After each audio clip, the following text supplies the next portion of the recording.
Hiya, and welcome back to No More Future. The game that teaches us that, I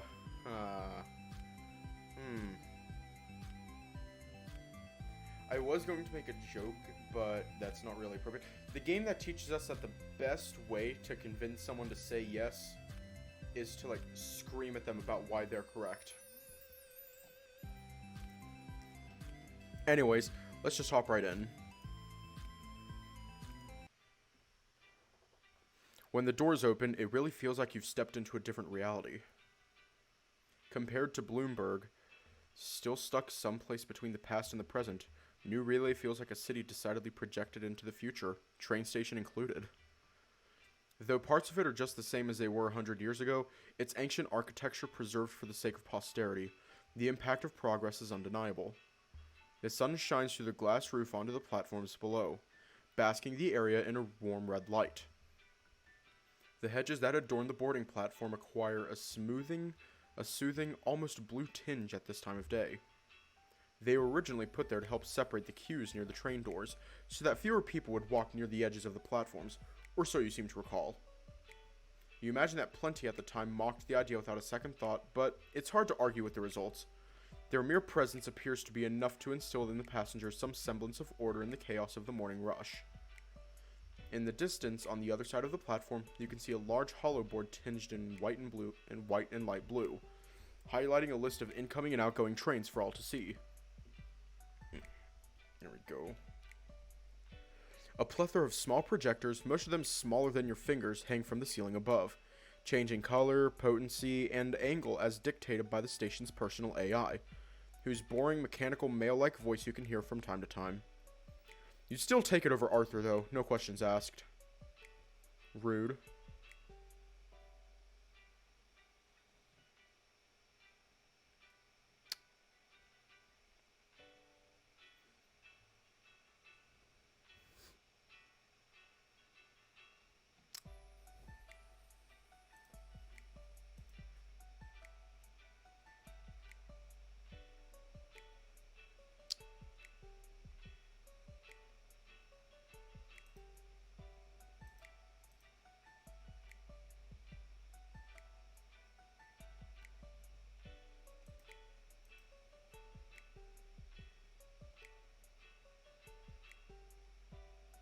Damn, it's not there.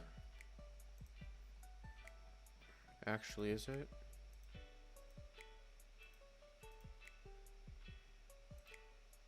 There we go.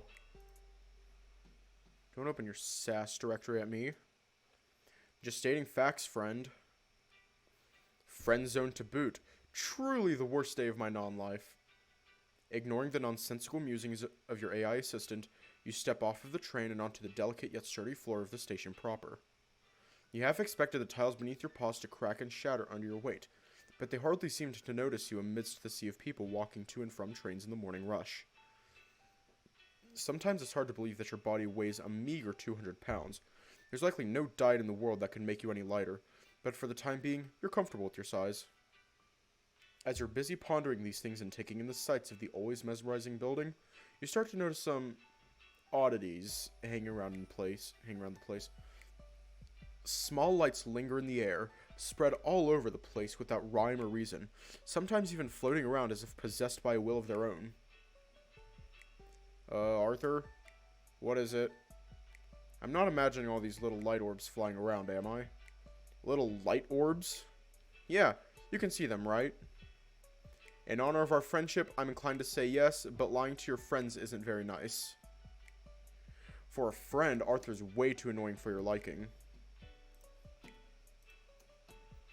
Well, can you run a quick check and figure out what could be causing this? Analysis complete. Results are inconclusive. Hardware is operating at 100% efficiency and no viruses have been detected in our systems. Most likely cause of this anomaly is a glitch of some sort of your visual processing software. At least you can say that much without giving you any sass. Is there anything you can do about it? Whatever this glitch is, it's not detectable by my subroutines, which is to say, it might as well not exist. Are you sure you're not making it up? Do I look like I'm making this up? In honor of our friendship, shut. This is getting ridiculous. Though your annoyance with Arthur aside, you have to admit, those cute little wisps definitely do play their part in giving the place a wonderful, eye-catching atmosphere. It does.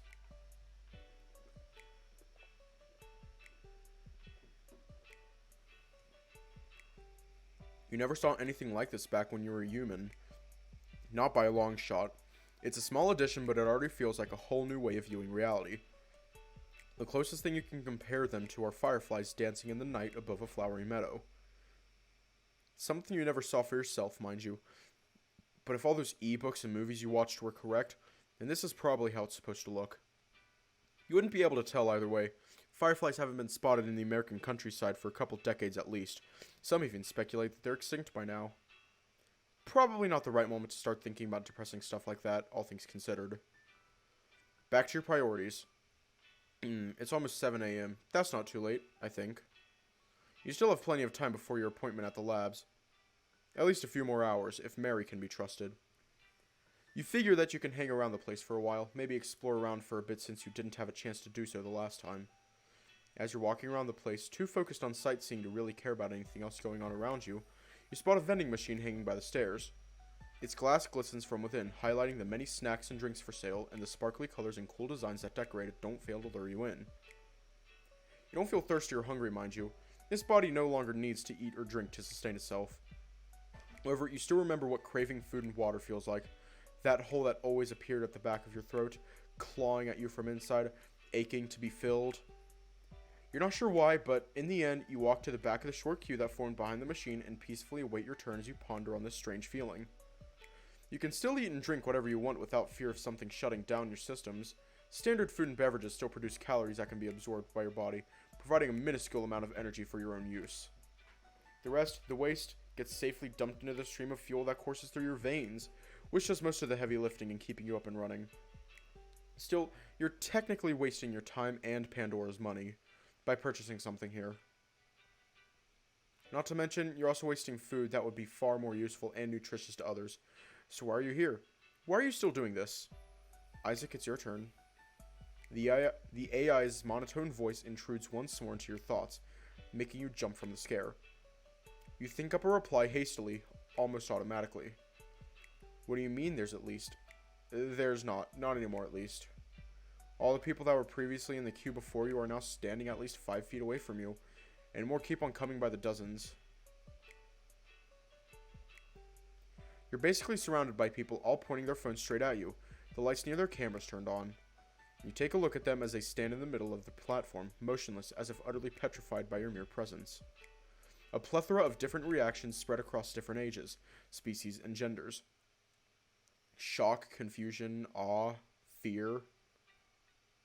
Definitely not a sight that inspires much confidence in you.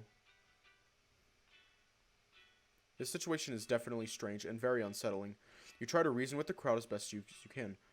Is that really necessary? A collective gasp follows your inquiry, as the onlookers take a few steps back and begin to whisper amongst each other. You didn't have to run off like that, you know. I could just wait my turn, it's really not a big deal. Yet more of the same it seems. Nobody seems very interested to talk to you, as much as they are in talking about you. You're starting to feel a little uncomfortable thanks to all the stares and the hushed mutterings.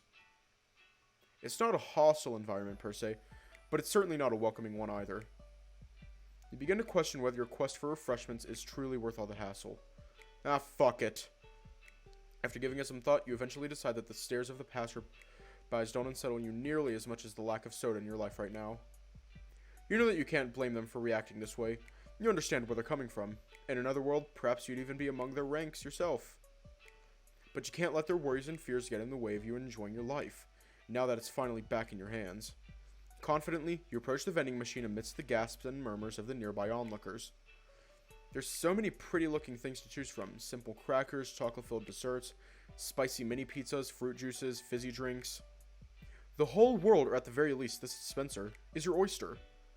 Or it would be, if the prices on half of this stuff weren't so unbelievably high. $6 for a pack of multi-flavored domino cakes? That's insane!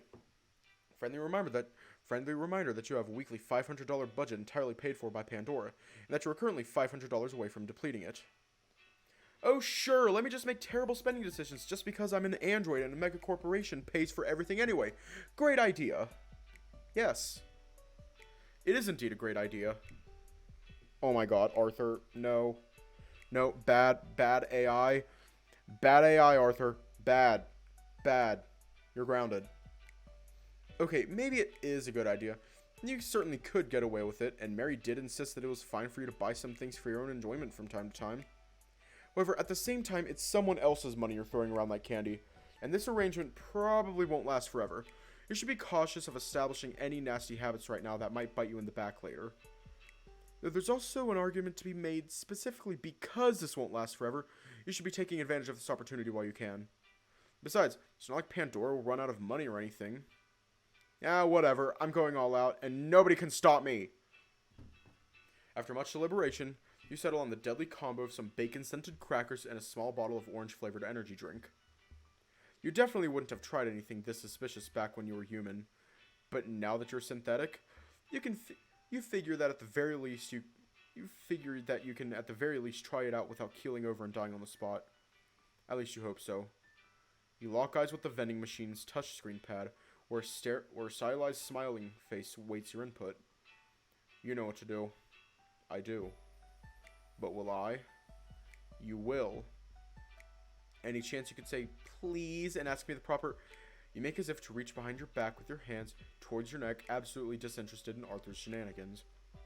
Before you can even get to work prodding around for the AI's hardware attachment, however, the smiley face on the touchpad twitches for a second. Not even a blink of an eye later, and the counter at the top now clearly shows you that there's 10 whole dollars inside the machine, enough to pay for your meal and then some. Now that's another very cool thing that you wish you could do yourself, instead of letting an unreliable AI take care of everything for you. It's definitely much more convenient than carrying around a wallet full of credit cards, that's for sure. There. Now stop fooling around back there. I'm sensitive. You're really, really not. You're right. I mean, sensible. Silly me. Please keep it that way. Thank you. Oh my god. Won't you please just... screw this. I'll describe what I came for and get the hell out of here.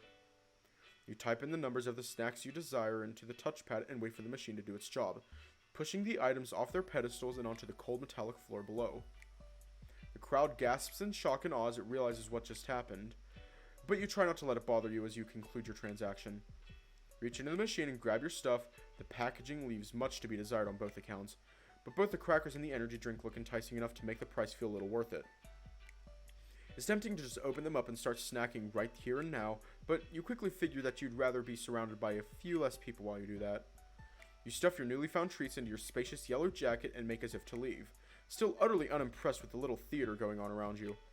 Upon your approach, the ever-fearful crowd parts in two like the Red Sea, giving you ample space to move around as everyone gawks, whispers, and takes photos around you. As you leave those people behind, you can't help but think about how unbelievable that whole scene really was. Never in your life would you have thought you'd reach these levels of popularity. Or unpopularity, depending on how you view it.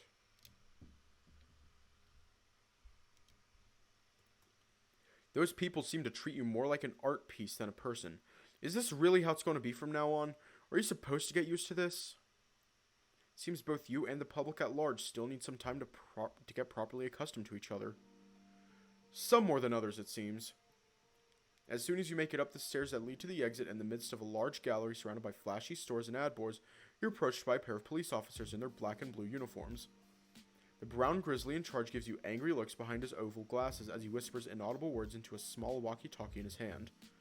His eyes dart around all over the place almost as if wary of something, but he always ensures to keep you in his periphery at all times. His partner, a slightly more meek bunny, appears at first glance far less harsh than him in both body and gaze. However, his stiff body language leaves no doubts as to his feelings towards you. You easily tower over both of them in your 6 feet and a half of carbon and metal. However, you don't find that fact very reassuring right now. You'd probably be sweating right now if you were so capable of it. You've been approached by officers while in this new body before, but last time they definitely didn't have their hands hovering over their holstered mag pistols like that. They're on edge. Of that you're quite sure, and not just because you're extremely on edge yourself. You divert your gaze from them as fast as you can and try to speed up your pace, but you hear the bear's voice beckoning you nevertheless. Hey, you! You pretend you didn't hear that. It seems to work at first, until you find the grizzly standing right in the middle of your way out, his hands molded into fists. his face possibly even angrier than it was before. You spot his partner rapidly approaching him from behind, looking a little upset and afraid, perhaps due to the bear charging forward without him, or perhaps due to him charging forward at all. You truly have no time for that. Oh my god, thank you for the follow!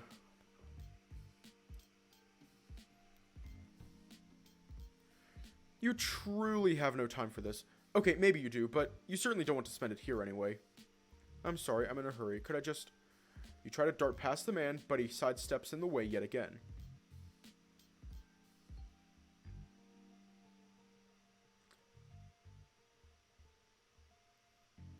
Huh?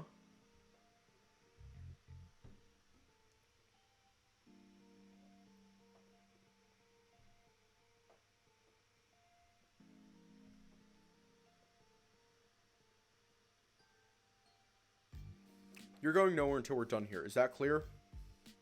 You're lucky you don't have eardrums, or that scream would have definitely broken them. Perhaps he's a little too used to the loud noises of the mag trains, much like the rest of the regulars here. Out of curiosity, you glance back towards the stairs where you came from. No good.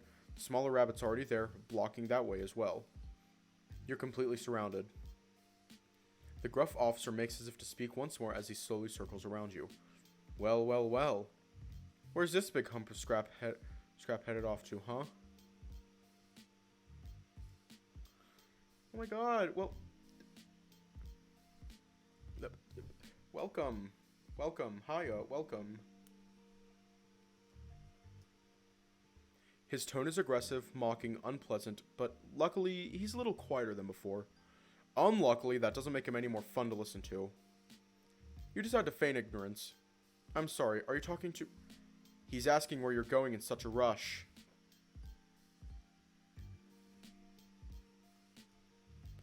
You turn your head around surprised.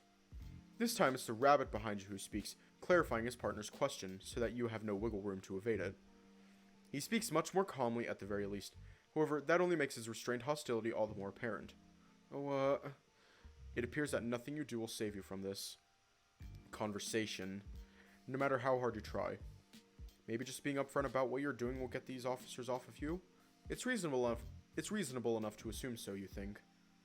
I'm just heading to the Pandora Labs down in the city center. You know, big building, lots of windows, huge crystal ball at the top for who knows what reason. You quickly pick up that the grizzly is not amused by your description for some reason. It's just a quick visit, then I go straight home. So, can I go? You think that'll cut it? Ha!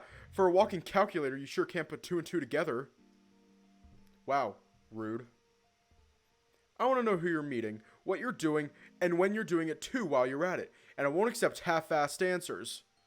I'm pretty sure that's illegal. Like, I'm 99, not even 99%. I'm like, maybe 50% sure that's illegal.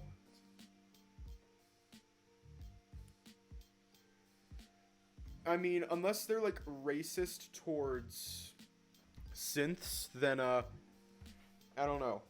Actually, let me look it up real quick. I'm gonna look that up. I'm gonna look that shit up real quick. Can a police officer demand to know where you're going and what you're doing at said place?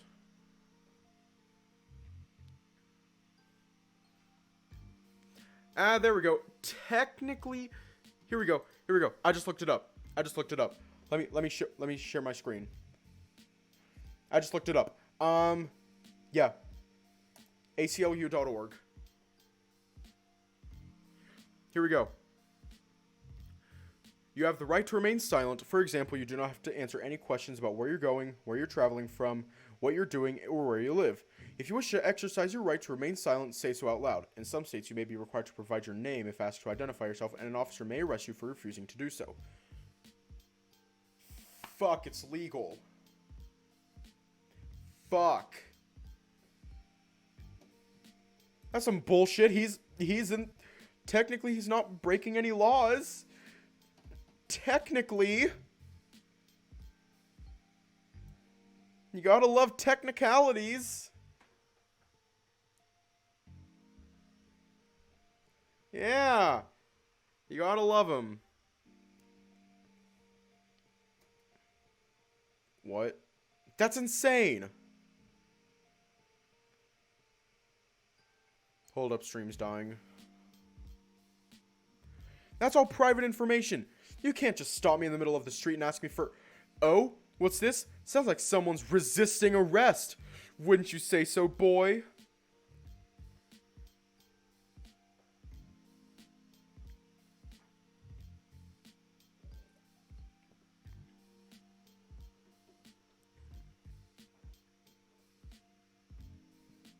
Technically, he's not resisting arrest. But, I don't know. The policeman nods confidently to his partner behind you, a smug grin on his face. I'm? What now? Since when am I getting arrested? Did you lose your mind along with your manners? Huh? What was that? The grizzly is practically shouting right in your face right now, much to your annoyance. Yes, what was that? For a moment, it sounded as if you were starting to stand up for yourself.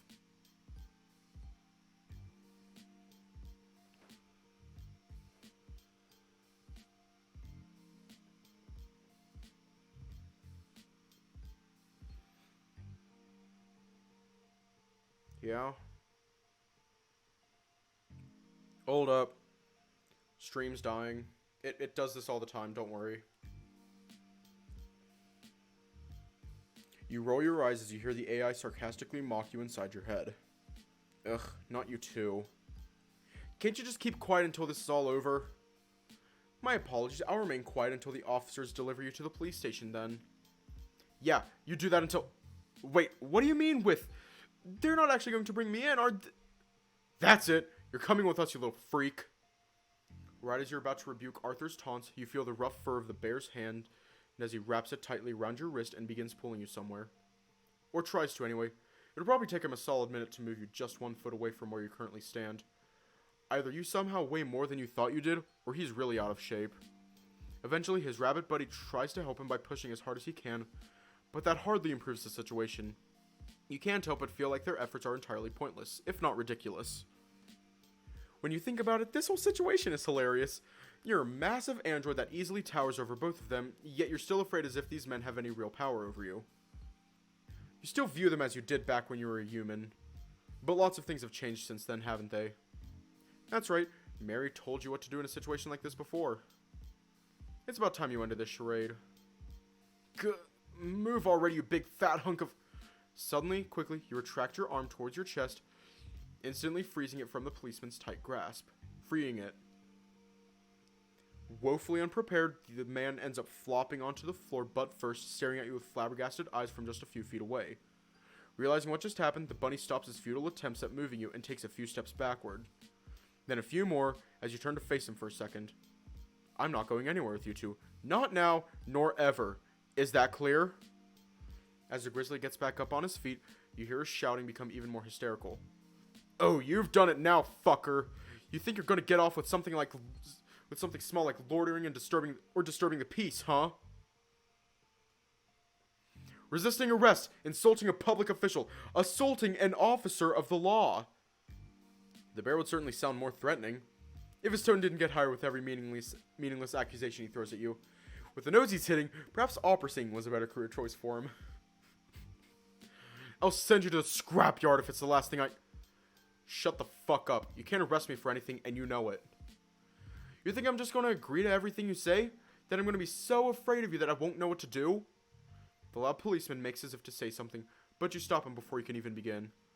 I know my rights, and my lack thereof. I know what you can and cannot do. And I know that you do as well. That's why you haven't dared to call for backup, because you know that I'm simply out of your league.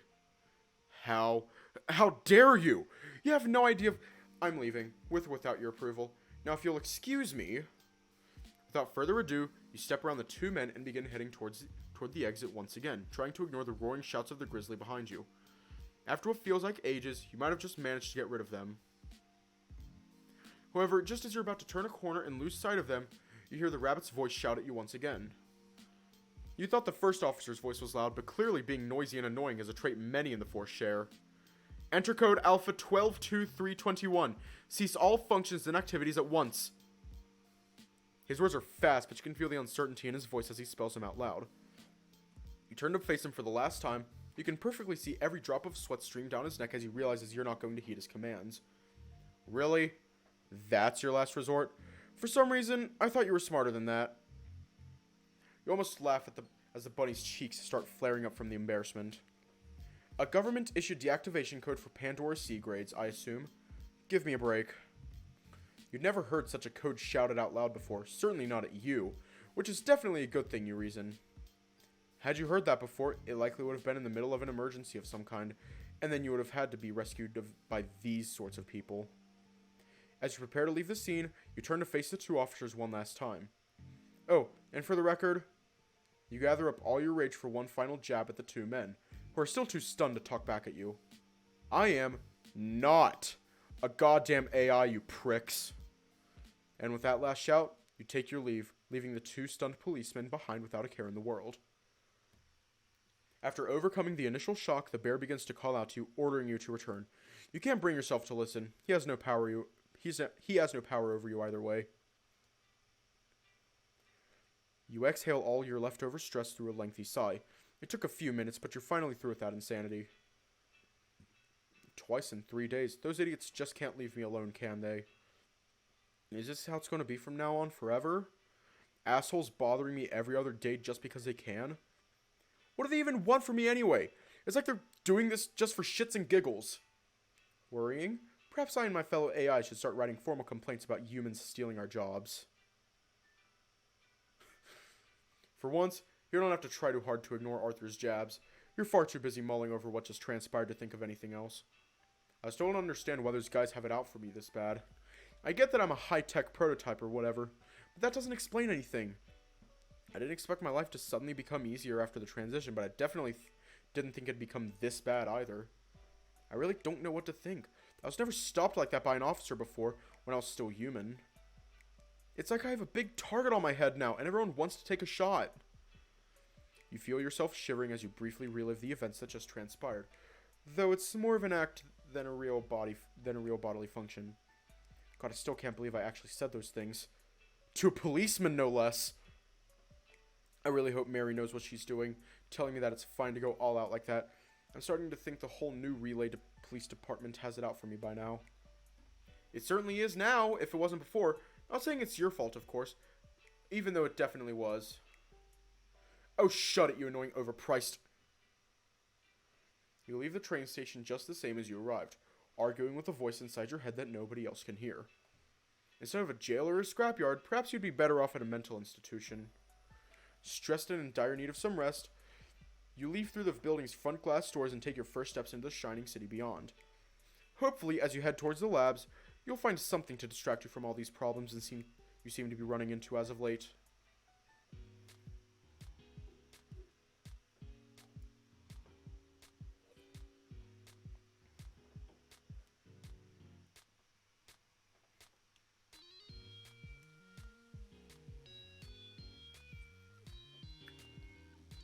That's a good song. You remember walking through these streets a few days ago alongside Mary and some of her staff, and a mob of relentless journalists gawking from a fair distance away. You never got a chance to appreciate the city that day for obvious reasons. Now that you're almost by yourself, however, you can finally spend some time to take in the wondrous sights.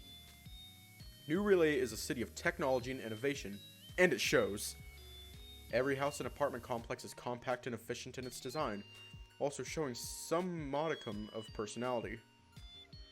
There are exotic gardens on every lawn and solar panels on every roof, but that's about where the similarities between the different properties end.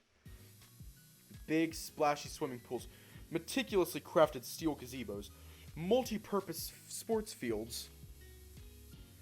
Everywhere you look, there's something crazy to feast your eyes upon, as if the houses were competing with one another to come up with the coolest design or the most unique gimmick. It's almost like someone built an amusement park right in these people's neighborhoods. A very empty amusement park right now, mind you, but you have a feeling that it'll liven up soon enough. And the inner city promises even crazier discoveries to be made, with its tall skyscrapers looming over the horizon, their top floors so high up that they can peek beyond the clouds. You only have faint memories of the shopping districts from back when you were little, but you can only imagine that they're even more bright, colorful, and loud than you recall. It has almost been 20 years after all, and cities change over time. New Relay first and foremost. Those snacks that you bought earlier at the train station have definitely made your trip so far a lot more interesting. Unsurprisingly, the crackers and drink that you bought at the vending machine were borderline inedible. Not just simultaneously, but on their own as well. It's at times like these when you wonder whether you shouldn't just turn off whatever it is that's causing you to feel these sensations, as Mary so often offered. Now, you're probably making a mountain out of a molehill, all things considered. At the very least, the sights of the city so far have managed to distract you from the taste of those crackers pretty well. Over time, the dreadful flavor disappears from your taste buds, allowing you to focus once again on enjoying your surroundings. But touring this place isn't the main reason you're here. You still need to get that checkup at Pandora, so that's all you decide to think about for the time being. You'll have time to look around after you're done. You don't need a GPS or even simple directions to reach your destination. You can see it quite clearly on the horizon, towering above the city below and even over all the other skyscrapers nearby. Even a child will be able to find Pandora's HQ. So distinctive their main building is. It's unlikely they'd know about it in the first place, of course. But it's still there for the few like you who now cannot live without them. Unfortunately, that doesn't seem to be enough to stop Arthur from trying to be of help. Your map history shows you've never been to New Relay before. Would you like a general overview of the city and its features? I have been here before. I spent at least 10 days cooped up at the labs while the scientists ran their tests, and I just sort of tried to figure myself out. You just weren't with me back then. Fortunately, I might add. Not to mention the few times I visited with my parents back when I was a child. Which I don't fully remember, but that's beside the point. Would you still like me to read the Wikipedia article on it? It's the best way to get up to speed with all the meaningless trivia you'd never learn in your life otherwise. I would actually prefer if you kept quiet for a minute. Thank you. Now that's not very nice. By the way, you're supposed to turn left right about now. Without a second thought, surprised as you are, you try to follow the navigator's instructions to the letter. And barely manage to avoid greeting a nearby tree with your forehead. Ha! Almost got you that time. Hilarious. It appears you've learned nothing from the last few days with this mistake of science. A testament to your humanity, perhaps. Or to your stupidity. And then you wonder why I'm having the lab coats over at Pandora remove you for good. Your inability to handle a friendly AI cracking a few jokes at your expense does seem worthy of medical attention, yes. I'd probably be able to handle it a bit better if you didn't do it all the time, every single day. It's only been 3 days, don't be a drama queen. 3 days, huh? Felt like 3 years. Now shut up already, I need to concentrate. But I have so many more jokes I'd like to attempt. The only thing you're trying to attempt is my life. You sigh once again as you question your decision to continue living for what must have been the 11th time by now. I really should have paid more attention when Mary explained how you worked to me the other day. Knowing my luck, she probably mentioned how to turn you off and I didn't listen. Then again, she was also the one who insisted on installing you in the first place, so it's not entirely my fault. Denying responsibility yet again, I see. Smart move. Speaking of smart moves, not getting hit right about now would have definitely be wise. What are you talking? It comes at you so fast you almost don't see it. You only notice what is happening as a panther kid driving his hoverboard down the lane narrowly dodges you just in time to avoid a gnarly collision. You don't even have time to figure out the model or design of the board before the teen turns a corner and disappears further into the urban maze, swiftly headed who knows where. If you still had a heart, you imagine it'd be going crazy right about now. Did that really just happen? Is that a rhetorical question, or... Never mind. It's not really the hoverboard site that caught you off guard. Technology that relies on magnetic or fuel-reliant levitation is quite common these days, and hoverboards are, by themselves, nothing new. In recent times, they've evolved from a luxury item that only the wealthiest could afford to a utility item for those who don't quite have the money to purchase a car. Nevertheless, the sight is still quite shocking to you. Kids using hoverboards to go to school. It's only been 5 years or so since you could have been in that panther's shoes, but the times have still changed drastically since.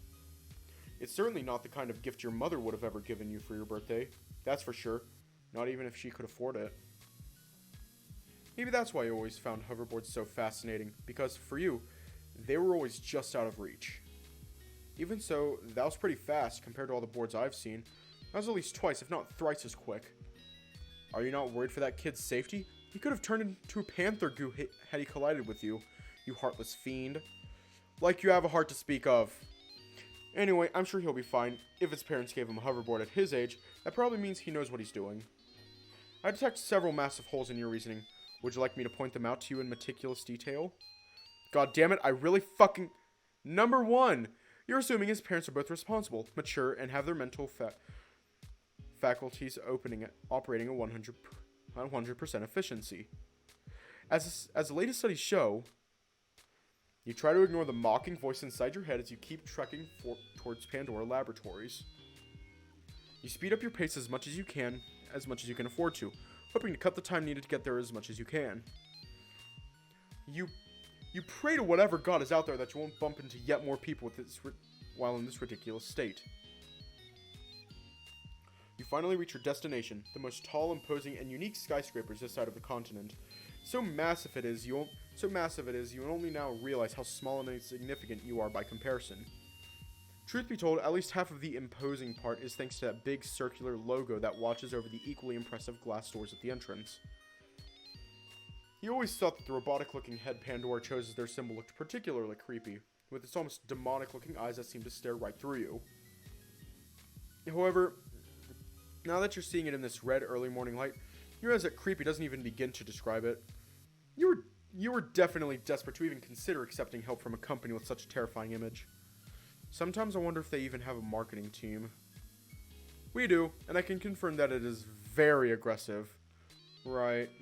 Of course it is.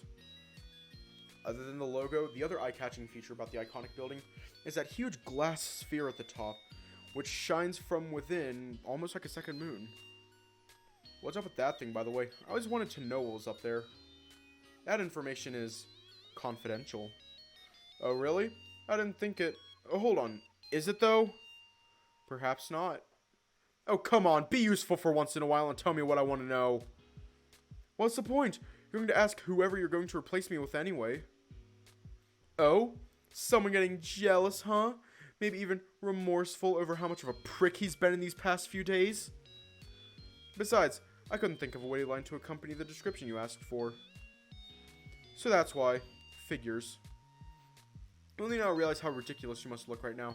An android seemingly entertaining a whole conversation and even getting angry with none other than itself. You hope there are no journalists hiding in the green bushes nearby, or Mary might have never let you live this down.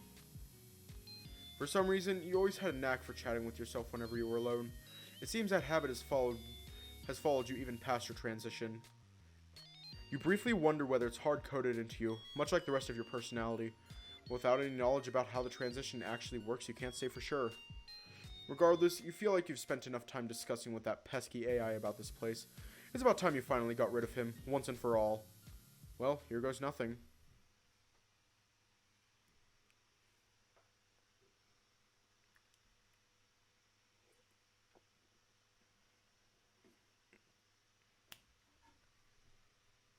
The morning passes uneventfully, devoid of anything to do but answer nonsensical questions and complete unexciting exams. Through it all, Arthur remains as helpful as ever, making you consider the possibility of jumping out the nearest window more than once. You probably would have done it too, had the AI not warned the nearby researchers of your plans every time you considered it. The early afternoon is yet more of the same, much to your dismay. At this rate, you feel like you might be stuck here forever. With him. Fortunately, someone does come to finally relieve you of your faulty assistant eventually. It still takes a while to remove him safely, but after a while...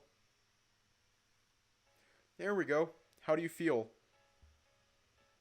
You hesitantly wait for a sarcastic quip, an awful joke, a tasteless remark, but the only sound you hear is the beeps and boops of the PC as it runs its diagnostics on you. Good, great even.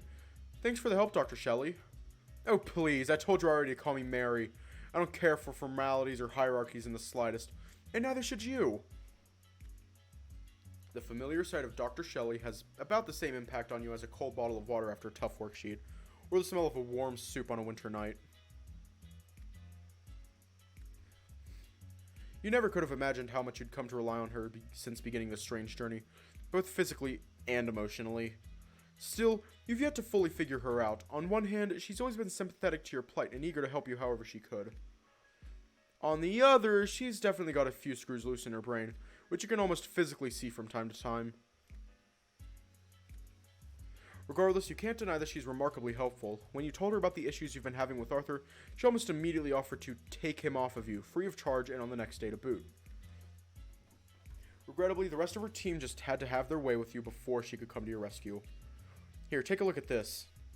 The lady suddenly presents her open palm to you. In it lays what looks like an old-fashioned USB, about as long and wide as your index finger. Bright red lines shine across its length, running up and down rhythmically like waves in the sea. You immediately recognize it. It's what she brought with her to your place, as she personally delivered you back to your normal life a few days earlier. Well, normal isn't quite right anymore, but that's beyond the point. So, that's Arthur? Yep, troublesome as he may be, he's still a state-of-the-art B grade. Can't exactly throw it away, you know? So long as you don't give him to anyone else in his current state. Ha! Maybe one day once we found a way to make it a little less irritating. Yeah, that. I'll make sure to send your complaints to the guys over at the AI department later, so they know exactly what to work on. Can't have our precious synthetics killing themselves a few days after being reborn because of some overpriced obnoxious software.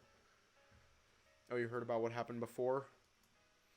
I apologize about that. It was just a joke, I promise. That's okay, no need to apologize to me. If anything, I'm to blame for getting you to try this bad boy on. I recognize my mistakes when I make them. Commendable. You remember plenty of teachers at school with far less integrity than the infinitely more powerful woman before you. Relatives, too. Now, if you'll excuse me, I need to put this tiny jerk back in his cage. Should only take a minute.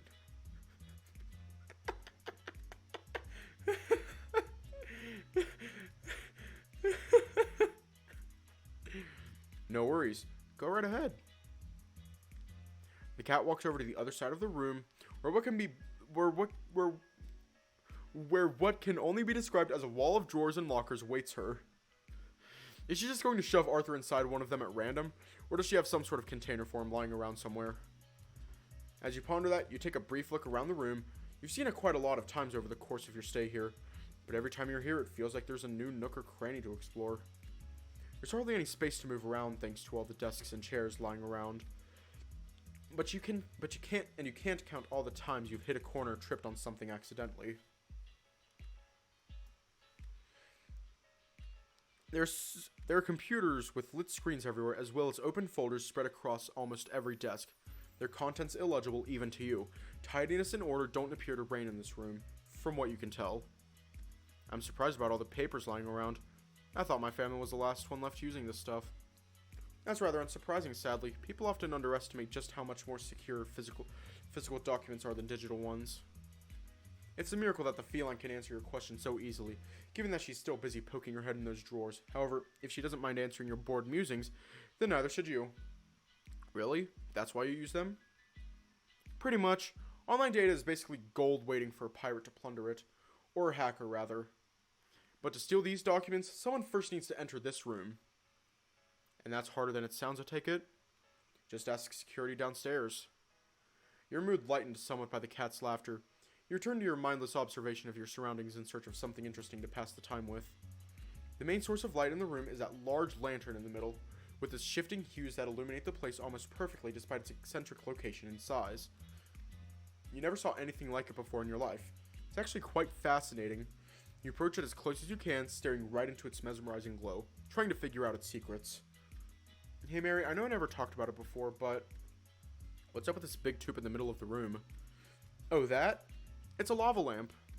What? It's a thing that used to be popular around 2 centuries ago. Real niche stuff. Found one in a museum a couple decades back. It was pretty and all, but also very small and nowhere near potent enough to light up a whole room. So I got a little creative and adapted the design a tad myself. Then I got a couple buddies from engineering to pitch in and bam! 22nd century lava lamp. Interesting. You didn't take her for the sort of person who still visits museums. Then again, you've only known her for less than a month. You can tell that she's got a massive culture hiding in that brain of hers. I see. Does it actually have lava inside? The original lava lamp employed a special wax mixture surrounded by a translucent liquid. A little bulb underneath would heat up the wax, which would then rise up in bubble-like shapes. The liquid's purpose was to cool down the wax so it would fall down once its job was complete. There, the bulb warmed it up once more, and the cycle continued. Sounds quite ingenious, or so you think. Old technology really is amazing in its ingenuity. So that's just simple wax then? I never would have guessed. Oh, that one? Oh no. That one's filled with real lava. Seriously? You can hear the firefighter's siren already blaring in your brain.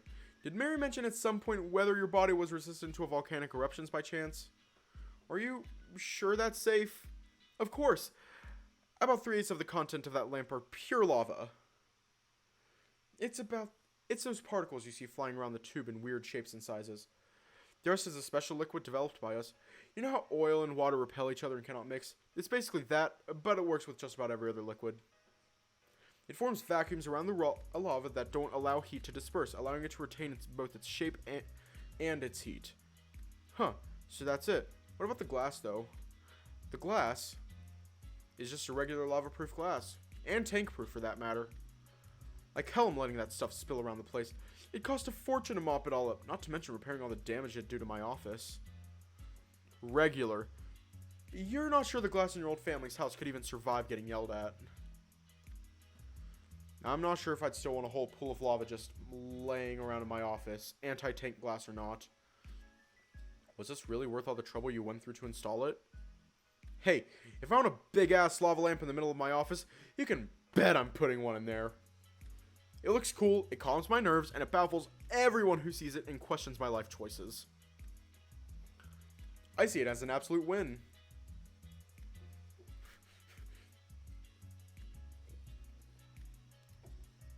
Go big, go home. You take that as a no. Regardless, the glass does seem pretty sturdy. You probably wouldn't even be able to dent it with a fully charged punch. Not like you'd actually try that. Out of the corner of your eye, you spot Mary still fiddling around with all those drawers from earlier. Half of them are unlocked, their contents out in the open for all to see. And she's still not done from the looks of it. Do you need any help? What? Oh, nah, don't worry. I'm sure I'll... Aha, there it is. Seems she's finally found what she was looking for. Inside the upteenth locker she opened in her frenzy. The proud cat shows you a small black box with her company's insignia on it, with little else to distinguish it aside from that. Carefully, Mary stuffs the small USB inside the protective layer within, then closes the box and sets it down on a nearby desk. She doesn't appear interested in restoring the room as it was as she heads back to you. There we go. Finally got that troublemaker under lock and key. I'll find some time to deliver him to the AI team later. All that trouble for a simple box? It's his box, and the guys in the AI division would have torn me a new one if I didn't bring him back inside it. They really don't like disorder, those guys. Maybe she could stand and learn a few things from them. Your reason. Either way, got any idea why it was behaving that way? I know B grades aren't perfect, but not much beyond that. AIs and how they work aren't really a topic taught in school, beyond the Kronos incident. Ah yes, of course they'd only mention that. The one and only A grade, the one that was one step away from wiping out humanity as we know it. Good times, well not for this company in particular, but the realization hits you like lightning in a clear sky. Wait, that's right, Kronos was your invention, wasn't it? The startling memories come flooding back to you all at once. That's why you were researching Pandora for back at school. On the other hand, the Doctor doesn't seem anywhere near as bothered by your discovery as you are. Kronos originated as a Pandora project 40 years ago, yes, one of our finest achievements. Ability to hack into state-of-the-art government networks and take control of 2/3 of all nuclear warheads in the world aside. Luckily, they caught and stopped him just in time. Crisis averted, parades in the streets, yada yada yada. After that incident, both governments and people weren't all too happy with A-grade technology anymore. However, they were still intrigued by some of its less deadly features. AIs who could reprogram themselves to solve any task were still highly sought after, but the possibility of them becoming smart enough to defy their programming was too dangerous to leave them as is. So you left their abilities intact but altered their personality. Made them dumber so they couldn't rebel anymore. Her explanation flows as fluently as a river, helping you reach her conclusion before she can even word it herself. You wonder how much dumbing down she had to do to allow you to understand it so quickly. Not dumber, crazier! Dumb AIs are useless, but crazy ones are manageable, if only slightly annoying. You feel like that's somewhat of an understatement. Wait just a moment. So you gave me that thing knowing full well it would drive me insane? I gave it to you wondering if it would drive you insane. We're still testing your intelligence and reactions after all, and measuring your stress and sanity thresholds was rather educational. She gives you a carefree wink as she struggles with all her might to avoid saying entertaining. You take a long sigh trying to vent some of your frustrations out that way, but that hardly makes you feel better. What she did doesn't sit well with you at all, for a plethora of reasons. Look, I didn't sign up for... I did, but even so, that doesn't mean you can just go around and plant weird crap in people's brains just to see how they'll react. Technically, you don't have a brain, but, Mary, I'm not in the mood for jokes or technicalities. What if Arthur got so annoying I decided to throw myself under a train on the way here? The doctor shivers for a moment, unnerved by your hypothetical, before returning to her usual nonchalant persona. Or trying to, at least. Oh, come on! You sacrificed so much for a chance at a new life. Are you really gonna throw it all under the bus, or the train, rather, just to spite a crappy AI assistant? Assuming I'm alive in the first place, can't really throw away a life if I don't even have one. You feel a surge of dark thoughts swarming in your head, a familiar sensation, which you've never known even before waking up in your synthetic body, and never truly got used to. Before your train of thought can go any further south, however, Mary places her hand on your shoulder, turning to face you with a genuine smile on her face. You are alive in there, Isaac. I know it. Stop trying to convince yourself otherwise. Thanks, Mary. Don't mention it. I know that my words are nothing more than temporary band-aids. That's why I'm so eager to analyze you and perform all these tests, so you can finally kiss all those nasty thoughts goodbye. You feel your metaphorical heart grow lighter at her soft, caring words. Her promise is weak, but it helps you calm down a little nonetheless. Anyway, you'll be glad to know that we won't be attempting to make you go insane again. At least for now. Last thing we want is for you to consider suicide for real. Well, that's relief, I think. The cat gives you a couple pats on the back and a smile, trying to cheer you up the only way she knows how, simply and earnestly. Like she said, it's not a perfect solution, but knowing that she cares does help a little bit, if nothing else. By the way, since we're on the topic of helping you out and whatnot, I noticed that Arthur said something about your vision software being bugged or something. Right, you'd almost forgotten about that. Which is strange because you can see them even now. The weird little bugs flutter around the room like butterflies, moving in tandem with the lava inside the lamp in beautiful, unpredictable ways. Yeah, don't worry about it. I hardly even noticed that. And besides, it's quite pretty to look at.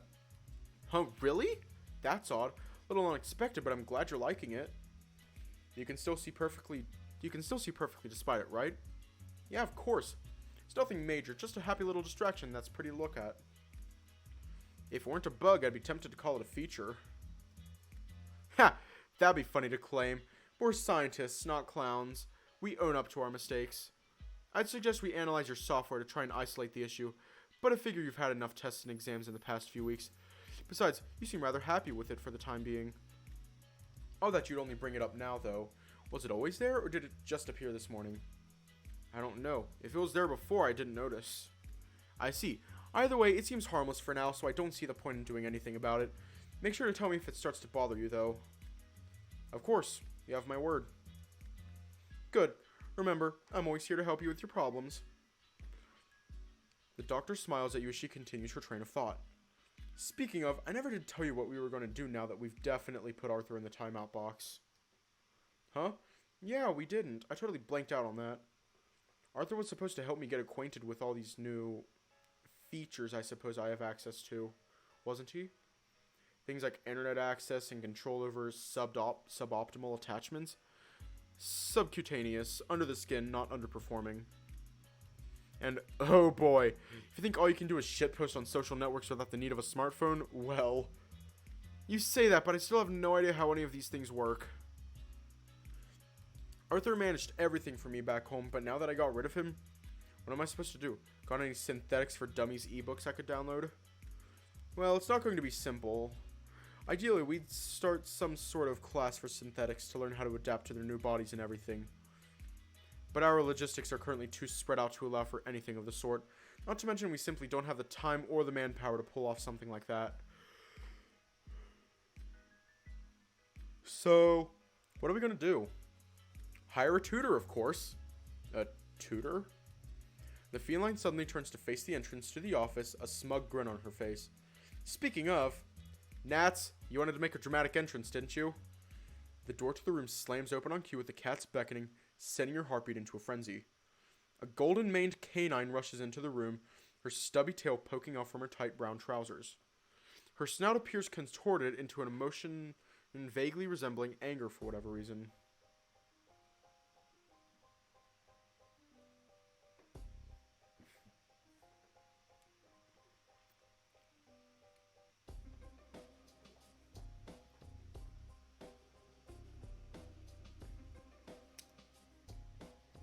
Mary, I told you to be more subtle about it. The entrance can't be dramatic if you're announcing it like that.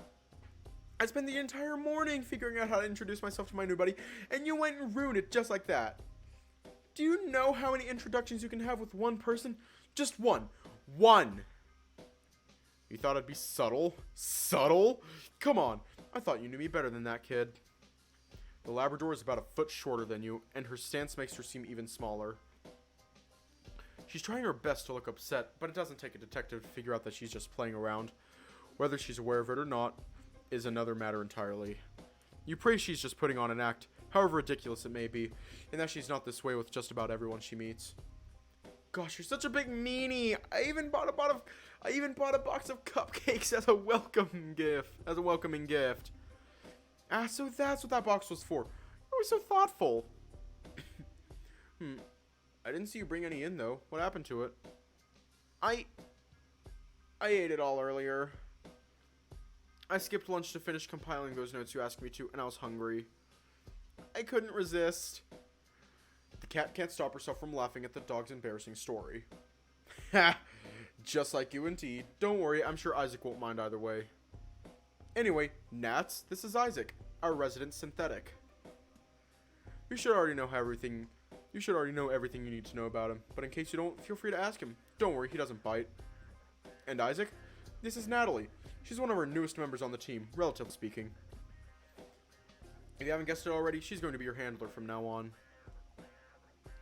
She'll be in charge of monitoring you throughout the day, as well as help you with that new body of yours. She'll stick by your side wherever you go, and will be constantly aware of where you are, asking what you're doing, how you're feeling, and, well, just about everything else, really. Hope you don't mind. As a matter of fact, you do, and you make sure that Mary knows it with a sharp leer in her direction. But it looks like there's not much you can do about it either way. So you pray she's just exaggerating as well.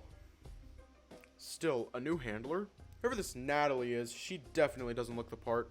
Or acts like it. Mary sure has a way of corrupting everyone around her into a funny-looking gremlin. You pray that the dress does not make the priest in this case. Else this would be a circus. And these two the clowns. Well, that's just great. You're really killing me today, aren't you, Doc? No, let me guess. Arthur was already doing all that for you without me knowing, huh? The cat gives you one of her usual coy grins, one of her telltale signs of assent. Mary, you're making me look bad on purpose, aren't you? That's so mean. You know I can do that just fine on my own. The feline crosses her arms as she laughs at the Labrador's joke. I guess I am doing that, huh? How about I leave you two alone for a while? That way you can properly introduce yourselves to each other. Mary turns to face you, a cheeky smile on her face. You don't mind that, do you?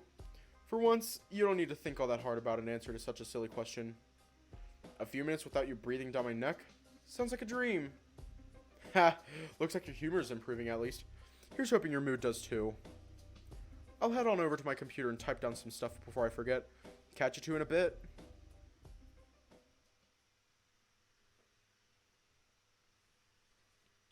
We're going to leave off here tonight.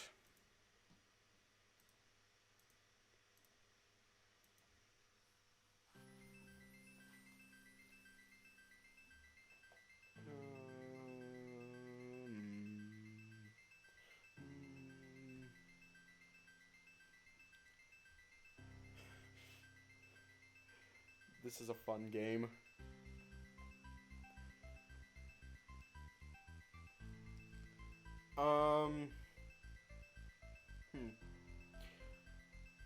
I can't really think of anything to say. I might do a live on TikTok and make one there, but I can't, but I don't know if I will. I probably will. Anyways, stay safe, have a good night, and I will see you all tomorrow, or today. It's midnight where I'm at right now, so I don't know, so I'll just say tomorrow.